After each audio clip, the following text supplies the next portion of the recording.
Salut salut, c'est Red Olive. Aujourd'hui on va parler de Star Wars Légion et on va s'intéresser aux nouveautés de 2026. On a parlé de l'Empire il y a quelques jours, on va s'intéresser aux rebelles. Allez, c'est parti. Mais avant, un petit instant partenariat avec la boutique Rebelle Forge, bénéficiez d'une réduction de 3% supplémentaire avec le code promo Red Olive. Allez, c'est parti pour les rebelles. Alors cette année 2025 avec la V2, ça nous a amené pas mal de repacks d'unités, comme le AA5, les Ewoks, le T47, les Troopers, les Commandos, les héros. Mais là, on a affaire à deux nouvelles unités qui sont très attendues, le Capitaine Solo et le commandant Skywalker sur Tauntaun. Voilà, donc ils vont sortir le 3 avril, enfin c'est la date prévue, on verra bien si c'est la date retenue. Ils seront au prix de 60$, mais j'ai regardé, on peut les trouver sur Rebel Forge à 40,80 €, et avec le code promo Red Olive, il y a 3% en moins, bon ça fait 39 et quelques. Voilà pour Luke et Han Solo sur Tauntaun, et on va en faire la présentation détaillée maintenant. Allez, on va démarrer avec Luke Skywalker. Donc Luke Skywalker sur Tauntaun, on va démarrer sur son coût, donc 110 points, et on va le comparer aux autres Luke Skywalker déjà existants, la version commandant et la version agent.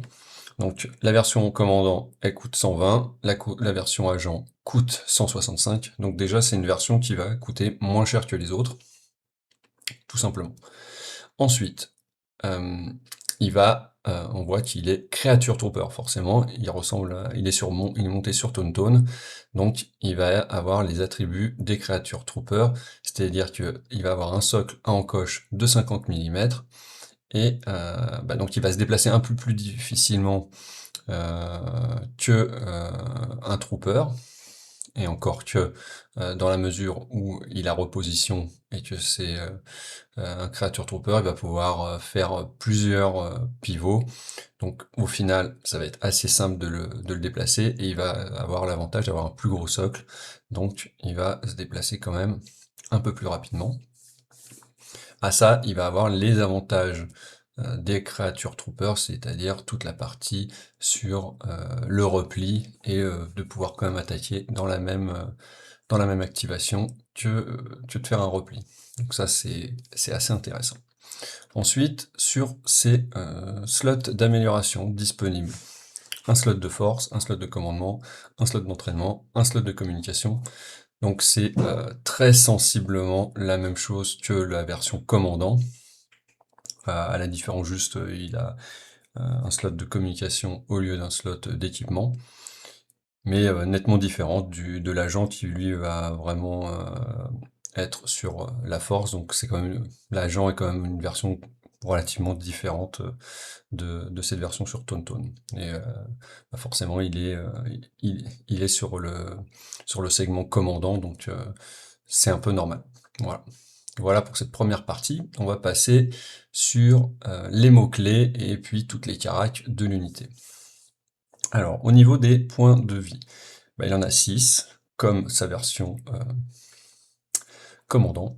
Il a un moral de 2, alors nettement inférieur à 3 et à 4 pour les autres versions. Donc, il va pas pouvoir être là pour diffuser du courage autour. Enfin, en tout cas moins. Forcément, il va être un peu plus rapide, peut-être il va aller un peu plus tout seul sur des zones, donc bon, ça va pas être l'unité qu'on va mettre, sur lequel on va tenir compte pour le moral des troupes.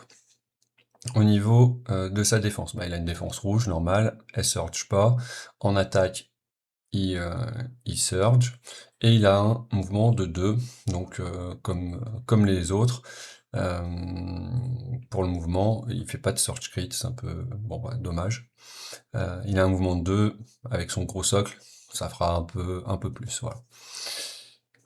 pour tout ce qui est mots-clés. Alors déjà, on voit qu'il a 2 actions gratuites, donc ça c'est quand même vachement bien. Spotter et Take Cover, donc il va pouvoir donner une visée et une esquive à une unité, donc potentiellement lui ou une autre.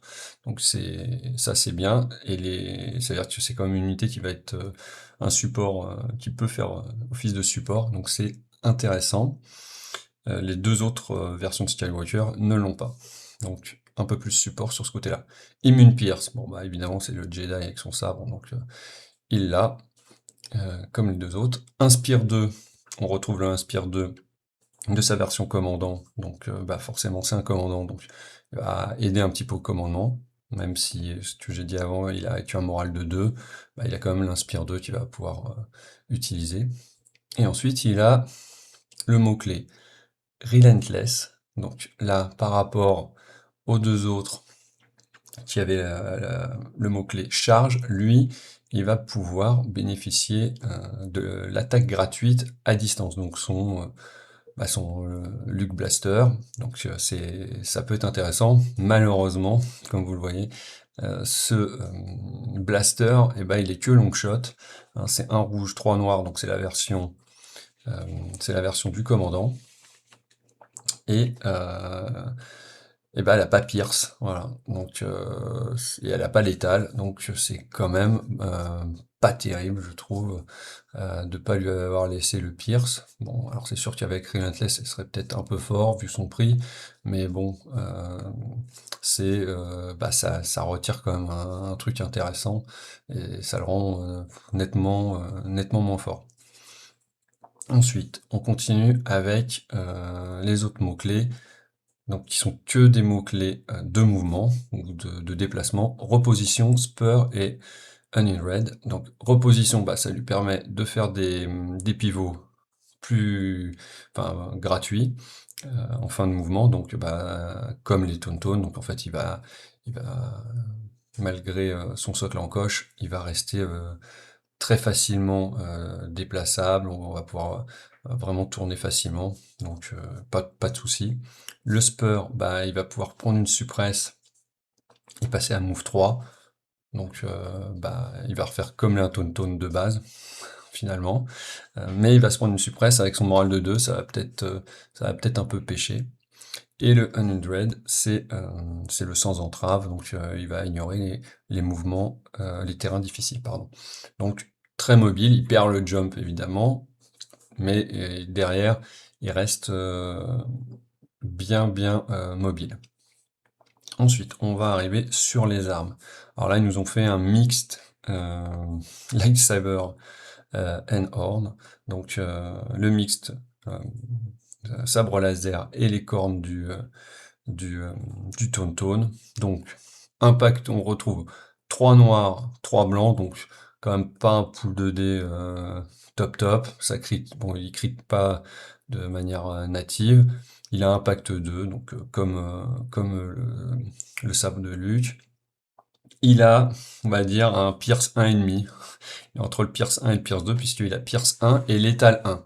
Bon, comme il a Spotter 1, qui peut se donner gratuitement une visée, bah finalement ça va être assez rapidement un Pierce 2.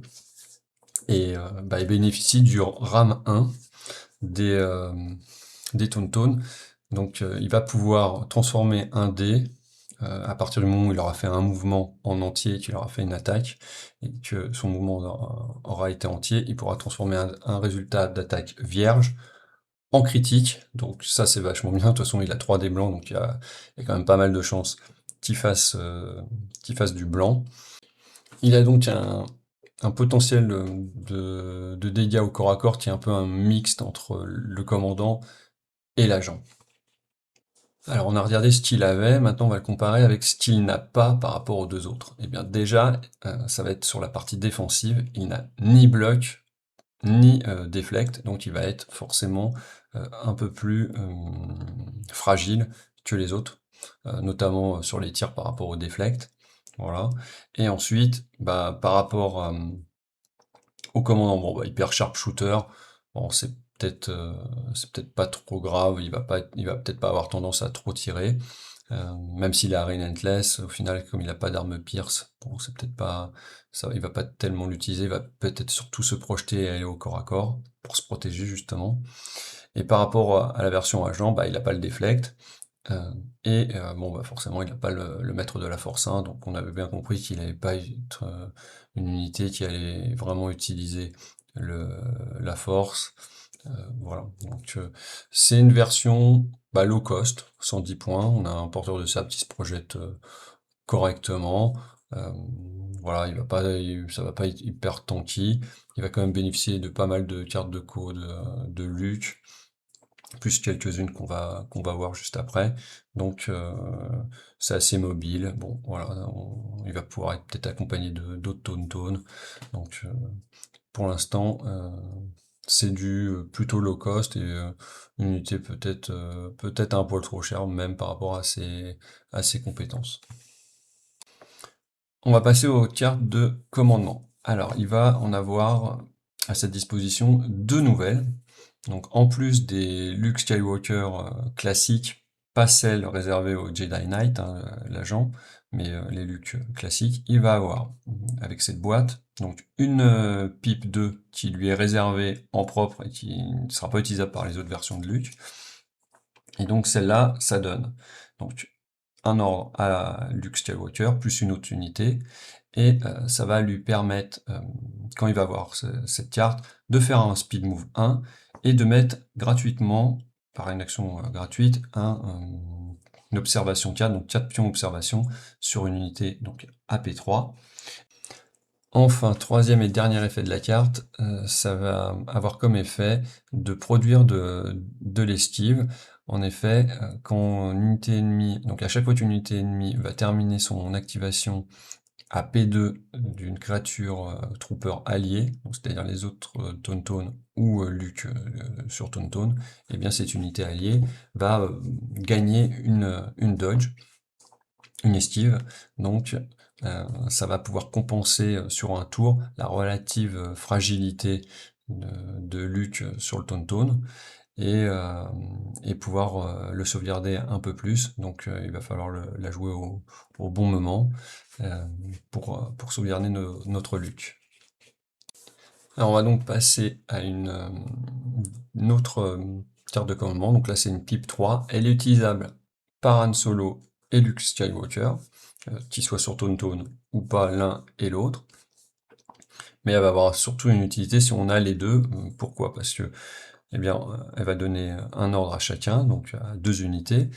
Donc c'est un peu moins bien en général qu'une pipe 3 qui donne souvent à 3 unités. Mais elle va avoir un effet assez intéressant. Donc Han Solo et Luke Skywalker vont chacun faire un speed move 1. Donc c'est intéressant pour les projeter. Et en plus de ça, chacun des deux, quand ils vont commencer leur activation, si l'autre se trouve à portée 2, eh bien ils vont gagner, celui qui est en train de s'activer, va gagner une visée et une dodge. Voilà, dans un sens et dans l'autre. C'est une sorte de... C'est pas un teamwork, mais bon voilà. Ça proc du token vert. C'est assez intéressant. Euh, voilà, je sais pas si l'utilisation sera hyper efficiente, mais ça donne une combo qui peut être intéressante, ou fluff en tout cas, de jouer les deux. Alors ils peuvent être sur Tauntaun les deux, ou pas forcément. Bon après, ils auront plus tendance à être sur Tauntaun pour être l'un à côté de l'autre, mais c'est pas forcément nécessaire. On en a donc terminé avec Luke sur Tauntaun. Alors, on va donc passer à Han Solo sur Tauntaun. Donc, c'est une unité donc également créature trooper, comme Luke sur Tauntaun. Et à la différence de la version précédente de Han Solo, qui est un commandant, cette fois, ça va être un agent. Donc, tu vas pas occuper le même slot et forcément, on va voir pas tout à fait le même rôle. Alors, cette version, elle coûte 90 points et pas 100 points comme la version commandant. Donc, il y a déjà 10 points de moins, donc ça peut être une petite économie. Et on va voir ce qu'il fait. Donc au niveau des slots d'amélioration, il va avoir sensiblement les mêmes. Un slot de commandement, un slot d'entraînement, un slot d'équipement et en plus un slot de communication. Ensuite, sur ses caractéristiques générales, 6 points de vie, commandement 2, c'est la même chose. Il crit en attaque et il défend en blanc qui surge, donc 5+, et il a un mouvement 2 également, donc comme sa version piéton. Bon, la seule différence là-dessus, ça va être qu'il va avoir un plus gros socle de 50 mm au lieu d'un socle de trooper. Alors ensuite, sur ces mots-clés, eh bien, on va voir les différences et les similitudes. Donc, similitudes, bah, on va commencer par ça parce qu'il n'y en a pas trop. Il n'y a que le Uncanny Lock 3, donc ça va lui rajouter de la même manière sa capacité à sauvegarder un peu mieux. Voilà, donc dans les deux cas, ça va être pareil. Ensuite, il va avoir les mots-clés reposition, spur, unendred, donc de la même manière, ça va être pour favoriser son déplacement, donc le spur pour aller un peu plus vite, au détriment d'une suppresse, le reposition pour pouvoir pivoter plus facilement, et le unendred pour ignorer les terrains difficiles. Donc globalement, c'est une unité qui va aller quand même plus vite que sa version piéton et qui va se déplacer plus rapidement, et donc se projeter plus facilement vers l'avant. On va voir pourquoi, parce que là, c'est ensuite la suite sur les autres mots-clés. Donc les autres mots-clés, eh bien, il va gagner un indépendant aim et dodge, donc il va gagner, s'il n'a pas d'ordre, une visée et un esquive, ce qu'il n'avait pas auparavant.